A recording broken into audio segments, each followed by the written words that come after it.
Nesta última praga nós vemos, então, Deus, através do seu poder, do seu grande plano, finalizar, de certa forma, a escravidão da nação de Israel no Egito, mas também iniciar o dia da libertação. Aqui estava o segredo para a saída, o sacrifício deste cordeiro, no dia 14. Nós lemos no versículo 14 que isto era uma festa ao Senhor. Na casa dos israelitas, aquela noite, aquela tarde, eles tinham assistido à morte de um cordeiro, mas após a morte, eles iam passar a noite comendo o cordeiro, com as ervas amargas e os pães asmos. De certa forma, eles estavam comemorando, eles estavam se alimentando. Ninguém pensava em dormir aquela noite, porque o mandamento era para eles estarem vestidos, prontos, com o cajado que nos fala do peregrino, as sandálias também que nos fala do peregrino. Eles estavam prontos para uma viagem, mesmo que naquele exato momento ainda eles eram escravos lá no Egito, mas era questão de tempo, e a palavra de Deus e o plano de Deus havia de se cumprir. Nunca o rei Faraó, com todo o seu exército, imaginava que aquele povo escravo, tão fraco, tão indefeso, débil, agricultores, pudesse escapar das suas garras. Isto fez-me lembrar do que o apóstolo Paulo escreveu aos Coríntios. No capítulo 1, ele diz: Deus falando: destruirei a sabedoria dos sábios e aniquilarei a inteligência dos inteligentes. Vemos isto, sem dúvida, bem aplicado no caso do Egito. Faraó, o seu exército, até hoje, a arquitetura daquela época é investigado, é apreciado. Até hoje não desvendaram como eles faziam as pirâmides. Muita coisa é um mistério. Mas mesmo esta sabedoria não alcançou o plano de Deus, não venceu. Como nós ouvimos na leitura, os egípcios, tremendo, pediram que aquele povo saísse da sua terra, pois estavam com medo de morrer. E mais um versículo: porque a loucura de Deus é mais sábia do que os homens. Imagina um egípcio vendo ele sacrificando um cordeiro aquela tarde, e aí passando na verga, nos umbrais da porta. Sem dúvida aquilo era encarado com zombaria, desprezo, com risada. O que é isto? E a mais se fosse dito que isto vai nos tirar esta noite do Egito. Então, porque a loucura de Deus é mais sábia do que os homens, e a fraqueza de Deus. Então, você quer dizer que este cordeirinho aí vai tirar vocês do grande Faraó, do exército e de todo? A fraqueza de Deus é mais forte do que os homens. O mesmo se deu com a nossa salvação, né?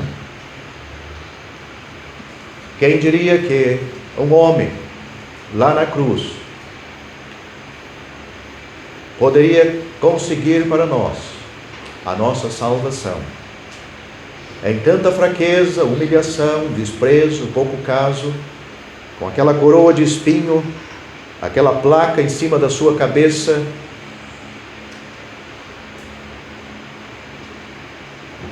de certa forma sendo um título de humilhação, porque estava ali o rei dos judeus, um rei morto. Que vale um rei morto, né? Um rei vivo tem muito valor, mas um rei crucificado e até mesmo rejeitado pelos súditos, que eram os israelitas, então ali estava aparentemente toda a fraqueza de Deus.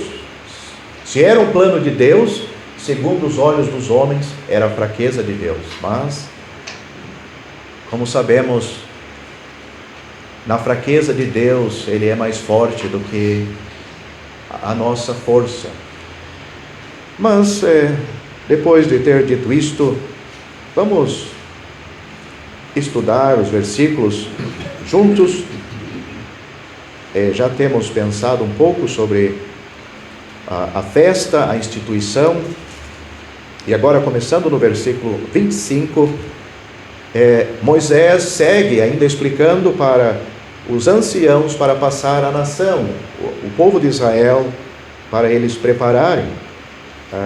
Então termina esta parte aqui, versículo 27, então o povo inclinou-se e adorou. E foram os filhos de Israel e fizeram isso, como o Senhor ordenara a Moisés e Arão. Assim fizeram.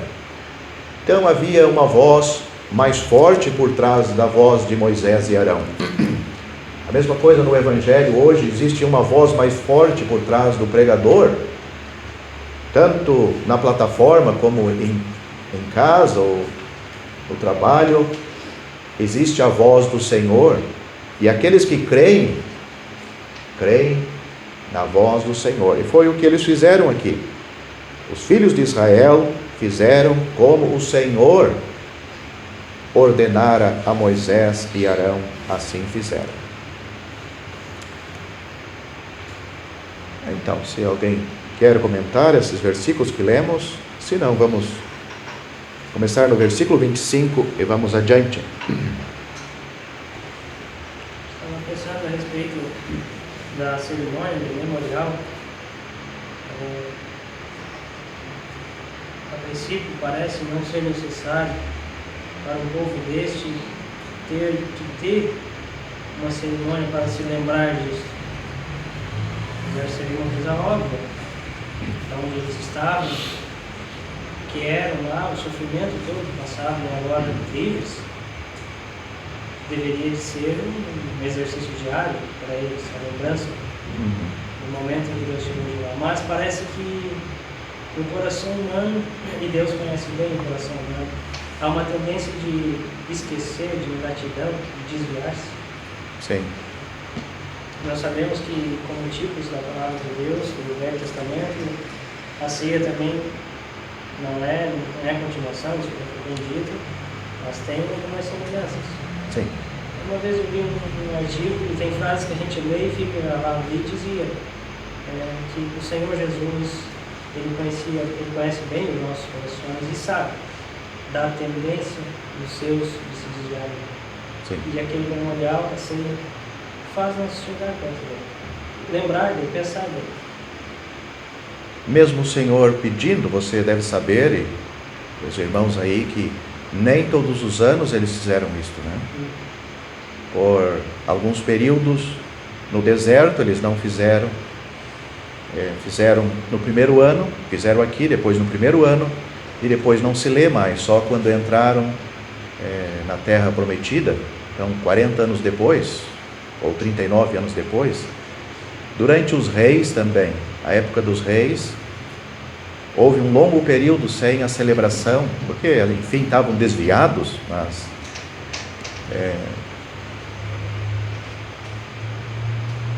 e hoje em dia também,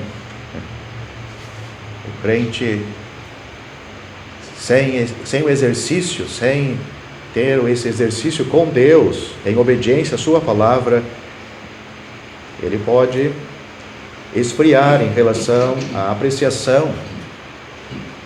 Talvez não faz falta, ou vem talvez por obrigação.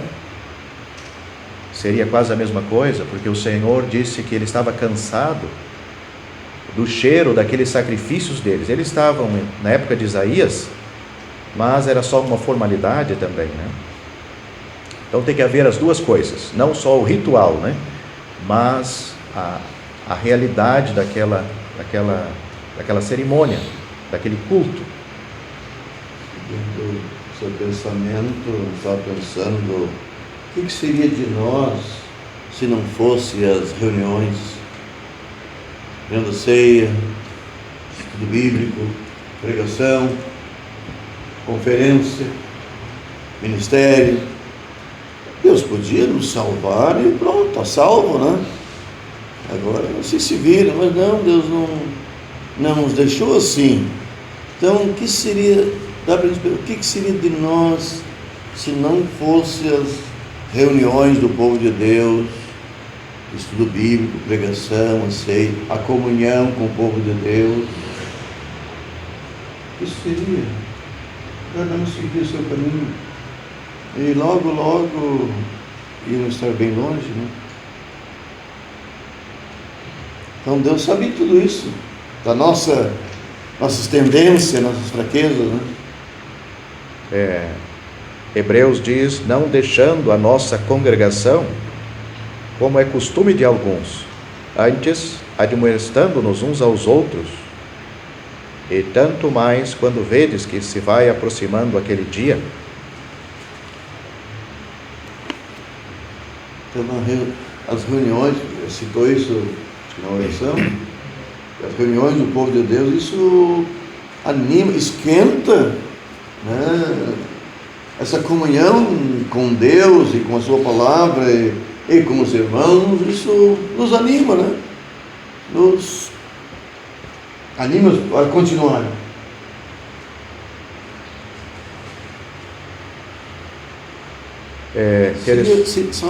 Seria muito triste se um crente tivesse que ficar aí, vamos supor, 10 anos, só na companhia do ímpio.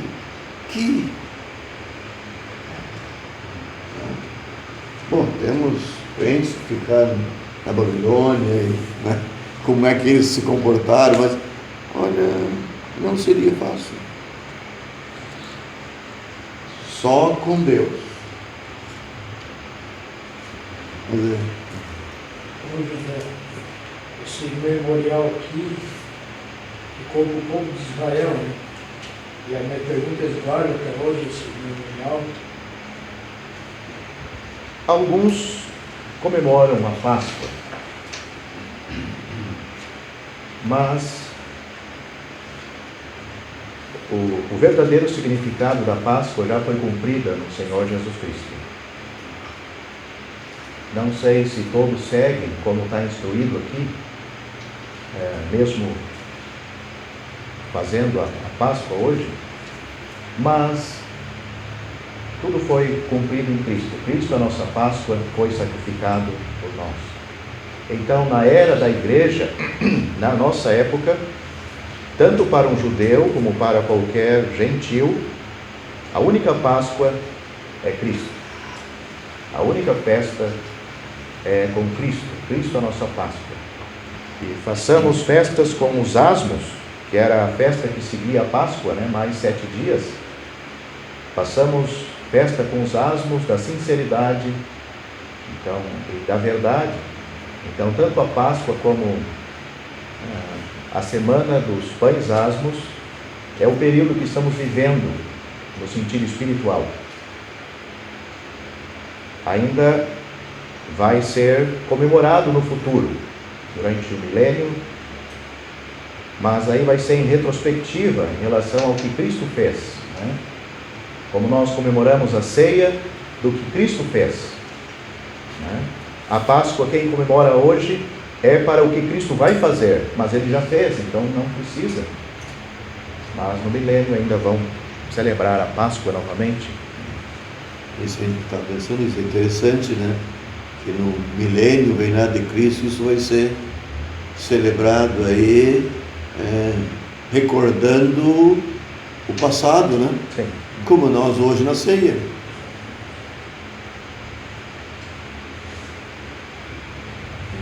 E nós vamos ver que pelo menos saíram do Egito com esses, como cordeiro, com os pães asmos, e saíram com coisas que iam poder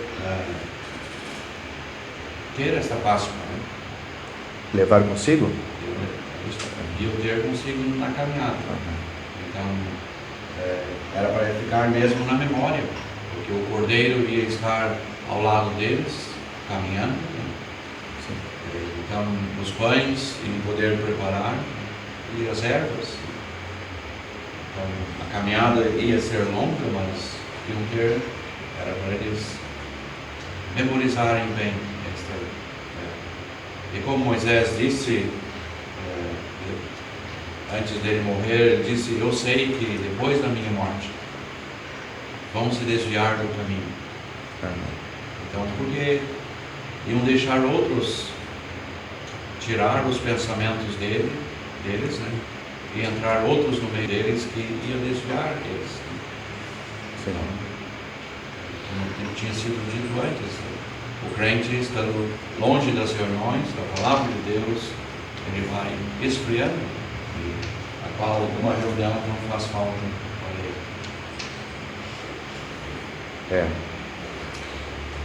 ele. Isso que aconteceu, a Páscoa, a libertação, é o mesmo quadro da nossa libertação do mundo, a retirada, a saída da escravidão de Satanás, que é um quadro de Faraó, o Egito, um quadro do mundo.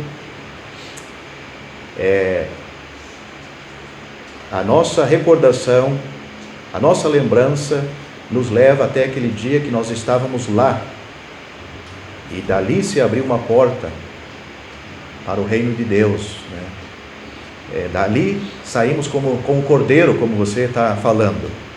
Naquele momento o crente tem várias maneiras que a Bíblia usa para ilustrar a hora da salvação. Deu a mão para Cristo, né? O Cristo segurou a nossa mão. Entramos pela porta estreita, entramos pela porta e saímos do outro lado. Era uma porta que dava para um outro lugar. Eu sou a porta, se alguém entrar por mim, salvar-se-á, entrará e sairá. Então ele entra, porque ele está saindo de um lugar de aflição, de prisão, e ele entra e ele sai num lugar de liberdade, do reino de Deus, como filhos da luz.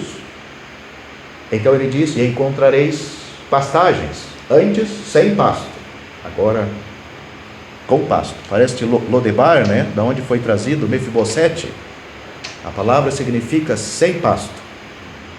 Ele entra pela porta e sai no novo caminho, né? Sim. Eu sou o caminho. A mesma coisa aqui.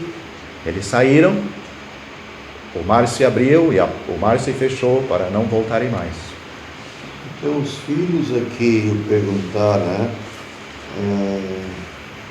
Que culto é este vosso? Quem sabe nossos filhos também vem na reunião da ceia e ficam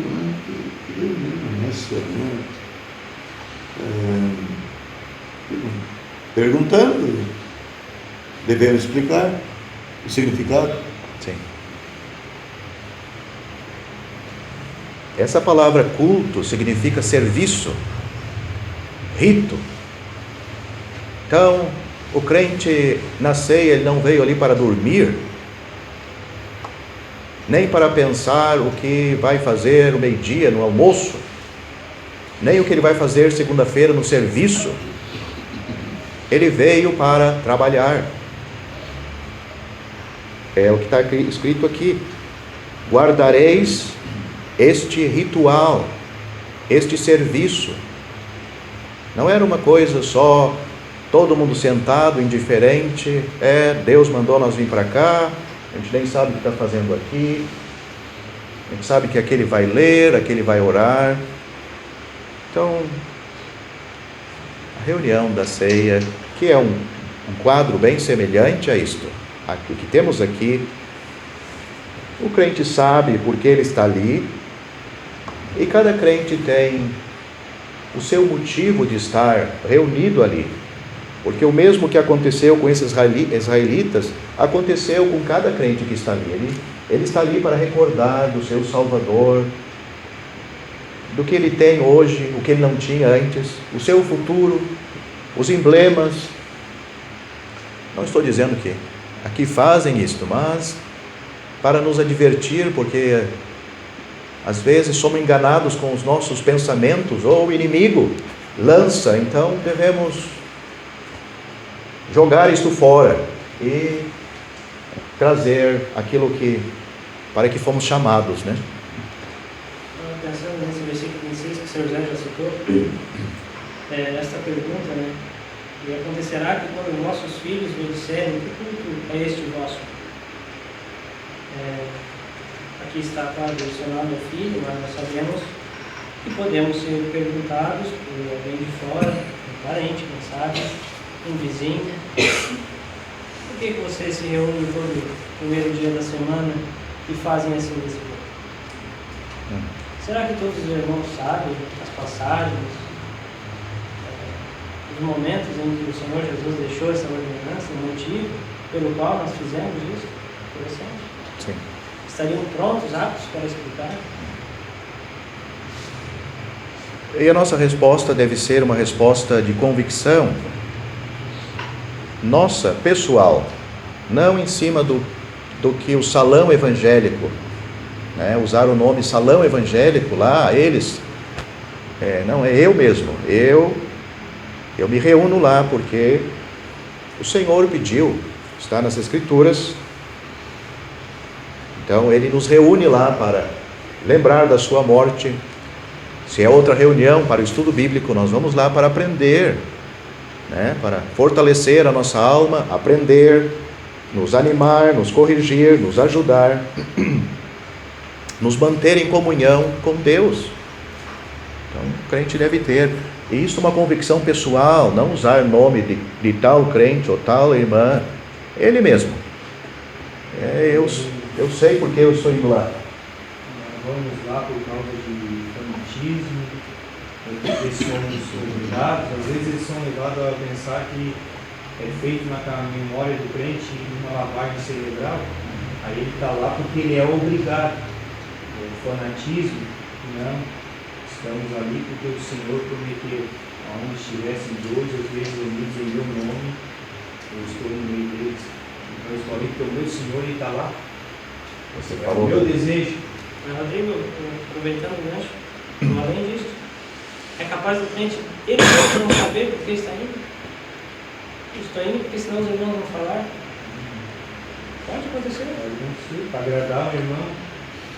Mas além do crente, como você citou, convicto, ele pode citar a palavra de Deus. Por que nós fizemos isso? Por que vamos lá? O Rodrigo já acabou de citar o começo da história.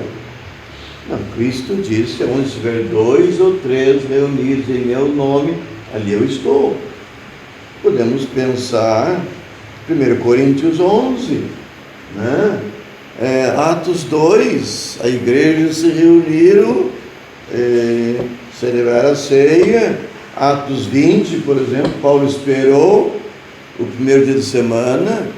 Podemos pensar nos evangelhos, por exemplo, Mateus. Cristo instituiu a ceia e explicou o significado. Então, podemos explicar tudo isso com convicção. Exatamente, entendi o que o José quis dizer, com as suas palavras, explicando por que ele entende isso, mas não podemos esquecer da doutrina. Essa é a doutrina. Está lá as passagens e dizem que nós temos que estar lá. Isso é a doutrina. Isso é a base. Sim, a convicção dele tem que ter, não é da cabeça dele. Tem que ter base. Também habitado pelo Espírito Santo de Deus, o Espírito Santo de Deus anima ele para estar lá no meio do povo de Deus. Sim. E quando você falou na lavagem cerebral, o crente não tem lavagem cerebral. Foi na alma. Fomos lavados, né? Diz Tito. A lavagem é na alma, não é no cérebro. É mais profundo.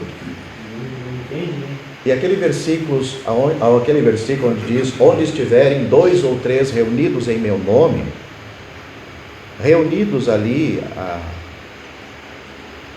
É alguém que reúne aquelas pessoas. Não é eles que se foram para reunir, eles mesmos decidiram. É alguém que está reunindo eles. Este é o sentido daquela palavra. Onde estiverem 2 ou 3 reunidos. Não é porque alguns crentes decidiram se reunir e foi eles, foi a força deles, a paixão deles por Cristo. Se existe essa paixão por Cristo, foi promovida pelo próprio Cristo. Aonde estiverem 2 ou 3 reunidos em meu nome. Reunidos é Ele que está reunindo esses crentes. O crente esfriando-se em relação ao seu Senhor, ele pode começar a criar uma formalidade. É dia de reunião, eu vou na reunião. Mas na realidade ele não está sentindo aquele desejo, aquele chamado de Cristo. Então isto é perigoso. O amor por Cristo está frio. Ele ordenou também aos seus discípulos. Ele disse: fazer isto em memória de mim, até que eu... Isto aconteceu na igreja em Éfeso. Apocalipse, o Senhor viu este grande problema. Havia a formalidade, havia as reuniões, as atividades, o serviço, até a doutrina existia, mas não existia amor naquela obra. Então, o que deve existir é o Espírito Santo nos guiando. Então, assim vai tudo bem. Então, eles tinham que responder, né? Sem a resposta. Este é o sacrifício da Páscoa ao Senhor. Então, não precisava tirar da cabeça deles, né? Não inventar nada. Tudo estava registrado. Que passou as casas dos filhos de Israel quando feriu os egípcios e livrou as nossas casas. Então o povo inclinou-se e adorou. No mundo religioso, no mundo evangélico hoje,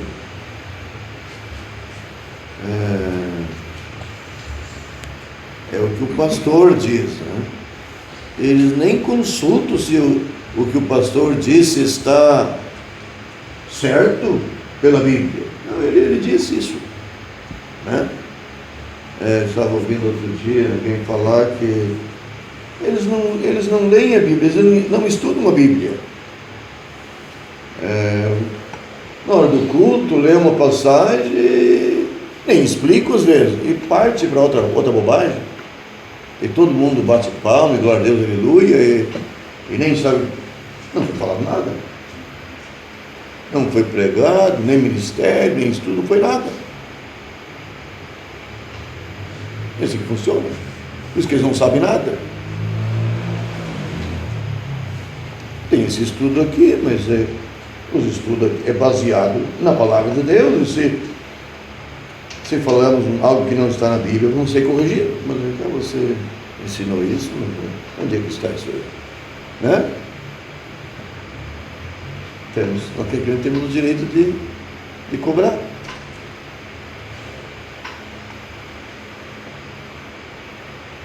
Pode falar? Mas é outro assunto, eu estava lendo esse final do versículo 27. Então o povo inclinou-se e adorou, no versículo 28. Fizeram isto. Estava lembrando de Hebreus 11, que fala sobre Moisés,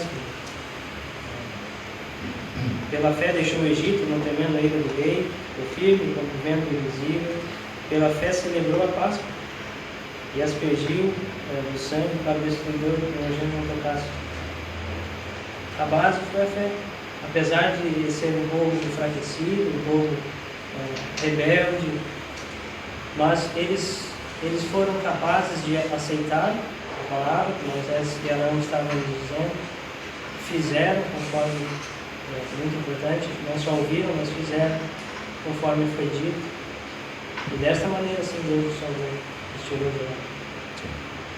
E às vezes é um erro que as pessoas, não vou dizer os crentes, que naquela época não precisava de fé, mas é a mesma coisa. A mesma coisa. O que eles tinham aqui era a palavra de Deus na boca de 2 homens, mas eles creram. foram os filhos de Israel e fizeram, podia ser dito, como Tiago diz, a fé sem obra é morta. Então aqui temos a obra da fé. Eles estão provando que eles tinham fé em Deus. Se tivesse aqui, pela fé, fizeram como o Senhor, tá certo?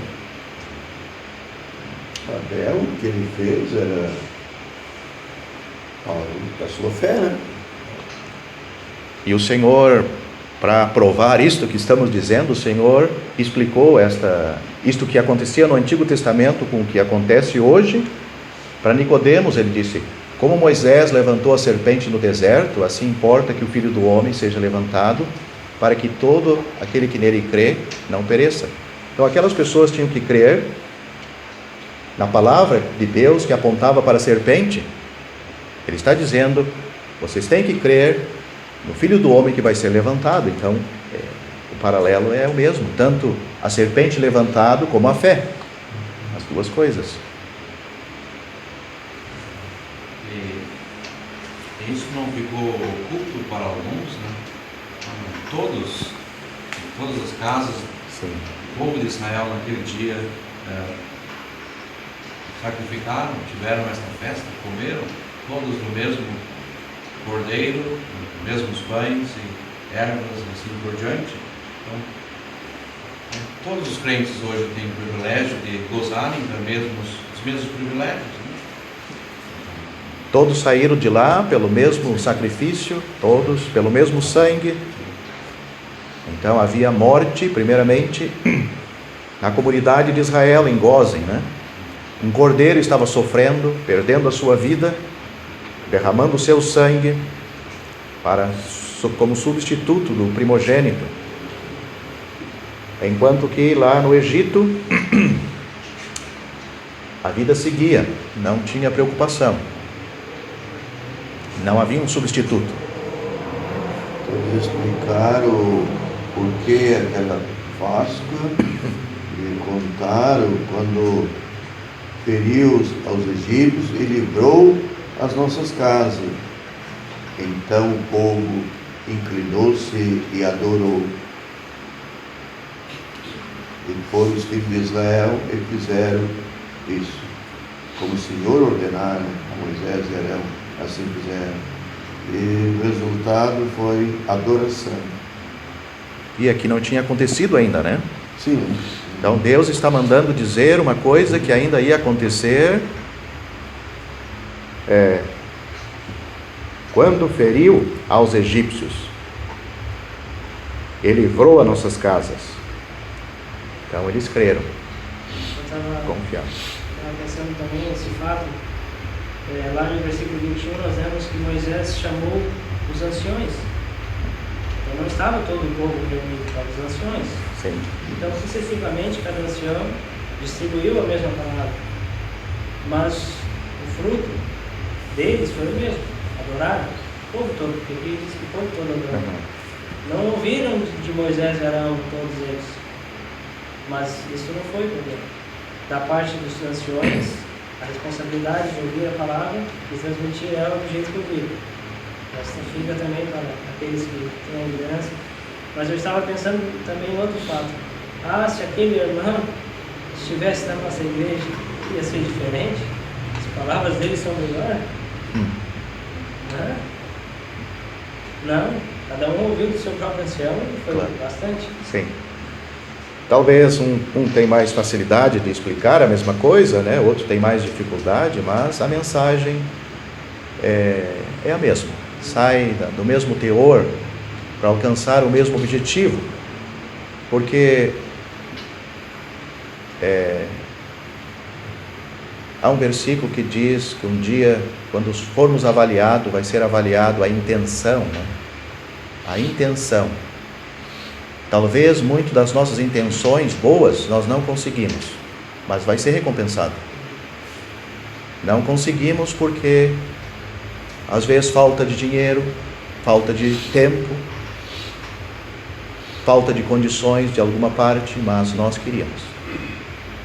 Fizemos todo o esforço, não conseguimos. Então Deus vai avaliar a intenção.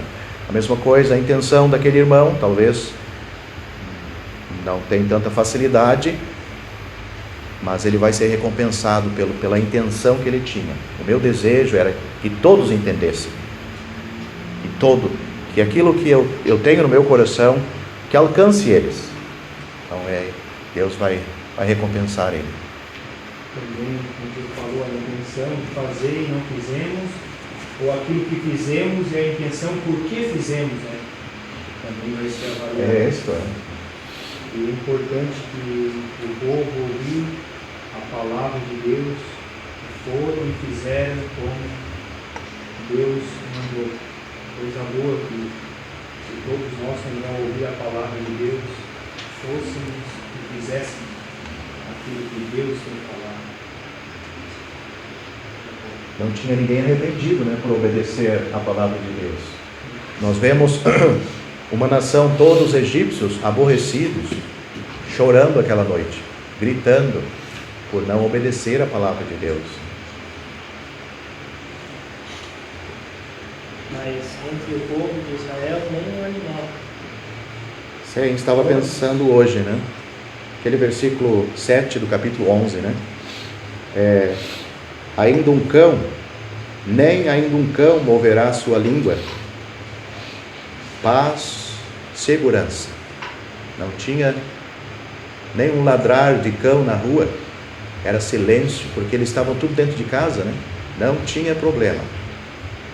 Agora no Egito, versículo 29 vai dizer, 29 e 30, grande clamor no Egito, porque não havia casa em que não houvesse um morto. Esses dias atrás eu estive meditando nisso. E no velório já não é um ambiente agradável, né? Esse sofrimento familiar. Mas uma cidade inteira, pranto que eu via por essas ruas, às vezes a gente lê e não consegue penetrar dentro disso, né? O sofrimento, o clamor, imagina os gritos pelas ruas. Sim. Não quiseram obedecer a Deus. Mas no início deste livro, o irmão deve lembrar que outro faraó também fez o mesmo com os filhos de Israel, né? Lá ele não tinha piedade. Lá ele estava agindo injustamente, matando os filhos do povo de Deus para não deixar crescer. E Deus avisou: eu matarei o primogênito se você não deixar o meu primogênito. Ele estava bem avisado, mas eu entendi o que o irmão está dizendo, né? Acredito que tenha sido bem semelhante. Até aquele caso das crianças também, quando foi com Jesus. Né? Herodes, você estava lembrando, né? Também. Em Ramá se viu um clamor, Raquel clama por seus filhos, e não há quem a console.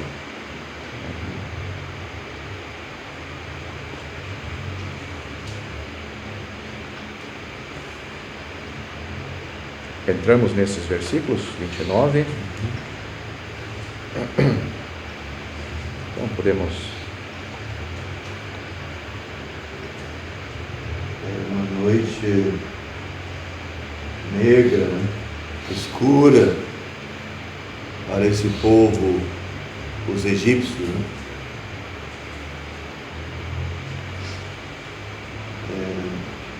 Resistir contra Deus só vai levar a pior.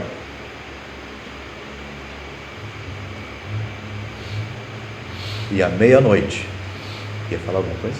Eu só ia dizer, quem sabe, antes desse horário, onde está aquele que disse que ia vir para matar os primogênitos? E olha o povo de Israel aí, sacrificando e comendo, e sangue passando nas vergas das portas, estão prontos, mas, como diz aqui, à meia-noite. Na hora certa. Lembrei de Pedro lá, né? Pedro fala sobre a vinda, né? Ali pessoas, onde está a vinda? É vindo o dia. Como foi dito na introdução, a loucura de Deus. Mas eles, quem sabe, com certeza chamaram aqueles egípcios, os israelitas loucos. Sangue na porta, isso é coisa de louco. Sem dúvida. Sempre nos dias de Noé, mas Noé está louco. Uma arca e todo mundo agora entrando, o sol brilhando, né? Mas na hora certa. Paulo, escrevendo aos Efésios, ele diz que não durmamos com os demais que não têm esperança, porque nós somos filhos da luz. Esta noite aqui todos os israelitas estavam acordados, porque foi essa noite mesmo que eles saíram, né? Essa madrugada. Mas lá no Egito, sem dúvida, a maior parte das pessoas estavam dormindo. Luz apagada, tudo em trevas, mas o povo de Deus acordado, desfrutando do cordeiro, comendo os pães asmos, pronto para sair. A mesma coisa, hoje o mundo está dormindo. Não durmamos com os demais que não têm esperança. Vigiamos. Somos filhos da luz. Talvez podiam olhar para vós, as casas tudo com luz acesa. O que essa gente faz acordada essa hora? O mundo olha para o povo de Deus. O que essa gente faz vigiando e andando que nem crente, se vestindo assim, frequentando reuniões, enquanto nós bebemos e nos divertimos e viajamos e não temos esta vida?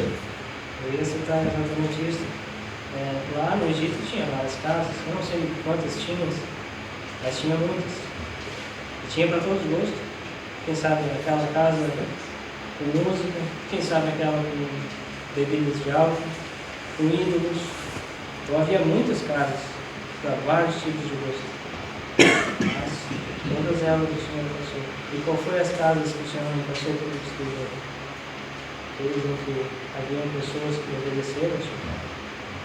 Então hoje também há vários lugares, pecadores, várias casas onde eles podem escolher qual é a sua. Combina mais com isso. E no Egito, seguindo o seu pensamento, cada um aquela noite escolheu o que comer, a hora que deitar, o que ia vestir, aonde ia ir. Inclusive, cada um tinha a sua comida, né? Inclusive o rei. Mas entre os israelitas só existia um tipo de comida, um tipo de comportamento, um tipo de vestimenta, até o que devia estar na mão era um cajado, né? Um cajado, sandália nos pés, tudo tinha instrução. A mesma coisa para nós, os pés. Nós temos estudado que cada praga seria juízo sobre os deuses do Egito. Havia lá no Egito um deus específico para a proteção do primogênito do rei, que era o herdeiro do trono. Então agora esse Deus não pôde guardar o primogênito do rei. Se esse era o último, foi derrotado. Deus tinha prometido, capítulo 4, mais ou menos, que ia matar o primogênito. E agora aqui o versículo 29 está se cumprindo o que Deus tinha falado. Então eu estava pensando que Deus fala, há de se cumprir. E devo acreditar 100%. Se ele tivesse acreditado, tivesse dado valor, talvez, mas não quis dar ouvido para a palavra de Deus. Isto serve para nos animar também, né? Como a promessa se cumpriu, vai se cumprir todas as que o Senhor nos deu. Mas no cárcere, pessoas sofrendo já lá no cárcere, ainda vão perder os filhos. O povo gosta de falar isso, né? Você já sofreu demais aqui nessa vida. Sim. Se tem inferno, o inferno eu já passei, né? Exato. Mas não é assim o juízo de Deus. Tinha um senhor lá em Sombrio, que ele disse que já pagou os pecados com uns filhos, porque ele criou muito filho, né? Então, mas já morreu. Hoje ele descobriu que não tinha descontado nenhum. O senhor ia falar? Não, mas o professor Gonçalo citou que Deus fala, podemos confiar. Pensando em Isaías 53, né? O profeta profetizou a mandado do Senhor sobre a morte de Cristo, mais ou menos 600 anos antes, né? E aconteceu bem no pé da letra, né? Tudo aquilo que o profeta falou aconteceu com Cristo, na sua vinda, sua morte. Eu estava pensando nesse versículo. E aconteceu à meia-noite que o Senhor feriu a todos os primogênitos da terra do Egito. Faraó e também dos cativos e dos animais, né? Eu acredito que não foi assim, foi uma coisa instantânea, né? Sim, rápido. Em todo o país, não é? Olha, aconteceu isso agora, que serão uns 10 mil. Não, foi como um dilúvio, né? Foi uma coisa instantânea. Deus não precisa de tempo para fazer alguma coisa, né? Pronto. Sem dar reação alguma. Faraó não podia fazer nada. Todas as casas no Egito, todo o país. Não era só uma cidade. Isso prova que Deus está em todos os lugares, mesmo tempo. Mesmo Deus usando possivelmente um anjo, né? Mas mesmo assim o anjo ele é muito rápido, né? Ele também não precisava de lanterna para olhar a verga da porta. Não. Mas isso até é interessante, veio o pensamento agora. Aquele que não tem a certeza da salvação, mas como não tem certeza? Se você é salvo, se você aceitou Cristo como Salvador, né? Será que Deus não vai esquecer de mim? Não vai esquecer. É interessante que para verificar isto era Deus que fazia. Agora, para matar, ele falou que era o destruidor, né? O destruidor vai, mas o sangue, eu passarei por cima de vós, e quando eu ver sangue. Então, a verificação disto era Deus. A mesma coisa hoje na nossa salvação. Quem verificou o sacrifício de Cristo foi Ele mesmo.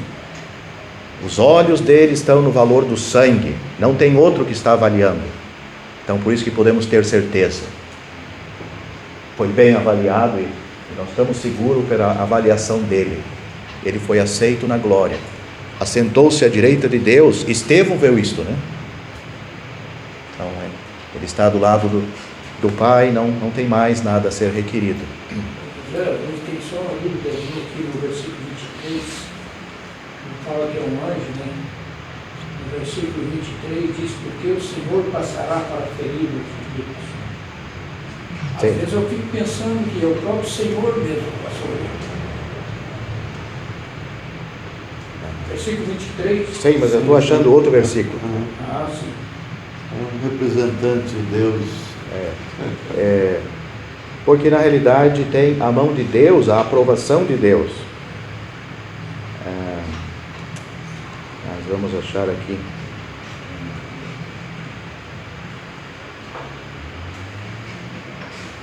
No mesmo versículo 23 diz: o Senhor passará aquela porta e não deixará ao destruidor entrar. É isto. Então é um outro, né? Depois diz aqui também, deixa eu ver. Versículo 29, o Senhor feriu todos os primogênitos.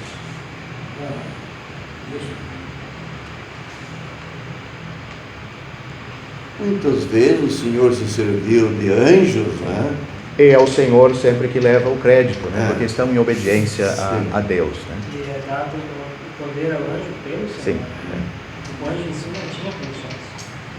Por exemplo, é dito também que o Senhor entregou as tábuas para Moisés, né, a lei, mas nós vemos em Gálatas que ele recebeu das mãos dos anjos. Então, se não fosse o Novo Testamento, não se saberia. Então a referência é ao Senhor, mas ele usou outro instrumento, né? E às vezes se lê sobre anjo que se refere ao Senhor, ao próprio Senhor, Jesus Cristo. Velho Testamento, quase sempre quando anjo a letra masculina, Atualizada diz, em ordem de poder, o Senhor não permitirá ao destruidor que entre em vossas casas para vos ferir. Depois, mais adiante, nós vamos ver que os primogênitos, tanto dos filhos de Israel, como os primogênitos dos animais da nação de Israel, pertenciam ao Senhor, eram consagrados ao Senhor. Então, o que não estava consagrado ao Senhor devia morrer. mesmo entre os israelitas. Lembram da mula? Se não resgatar, era para quebrar a cabeça. Todo animal imundo devia ser resgatado ou devia morrer. Todo animal puro devia ser o primogênito oferecido ao Senhor. O primogênito, o homem, devia ter um sacrifício para ser substituto, ou substituir aquele primogênito. Então aquele primogênito também era do Senhor. Como em Israel não havia um substituto para o seu primogênito, nem houve quem substituísse os animais, eles pagaram com a sua própria vida. Porque assim também aconteceria entre a nação de Israel. Nós vamos ver isto mais adiante, capítulo 13. Então vai ficar mais claro isto. Versículo 22 do capítulo 4 diz assim: Então dirás a Faraó, assim diz o Senhor, Israel é meu filho, meu primogênito. Não sei se podemos usar esse termo, mas Faraó queria como que guerrear contra o Senhor, prendendo o primogênito dele, o povo dele. E agora ele sofre a perda do seu primogênito. Aí está o resultado de quem enfrenta. Ele perguntou: quem é o Senhor para que eu faça isto, né? Para que eu libere? Ele perguntou: quem é o Senhor? Então agora ele está conhecendo quem é o Senhor, o poder do Senhor, a força do Senhor. Então havia grande clamor no Egito, porque não havia casa em que não houvesse um morto. Então chamou a Moisés e Arão de noite e disse: levantai-vos, saí do meio do meu povo. Tanto vós como os filhos de Israel, ide, servi ao Senhor, como tendes dito. Levai também convosco vossas ovelhas, vacas, como tendes dito. E ide, e abençoai-me também a mim. O meu povo e os filhos de Israel.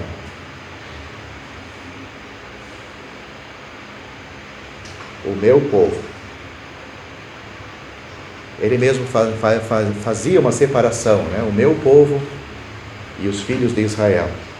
Eu estava pensando, mesmo com os egípcios, Faraó, uma gente tão dura e judiaram tanto do povo de Deus naquele tempo, Israel, mesmo assim o Senhor Deus usou de muita paciência e misericórdia e falou tanto tempo que devia do primeiro dia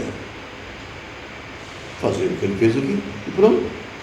Não, Deus mandou Moisés e Arão e todas aquelas pragas, né, mostrando, olha, né, e esperou quanto tempo? Até que... Então, eu estava me lembrando agora, Deus usou de muita paciência e de bondade. Foi a última coisa que Deus fez, foi isso aqui.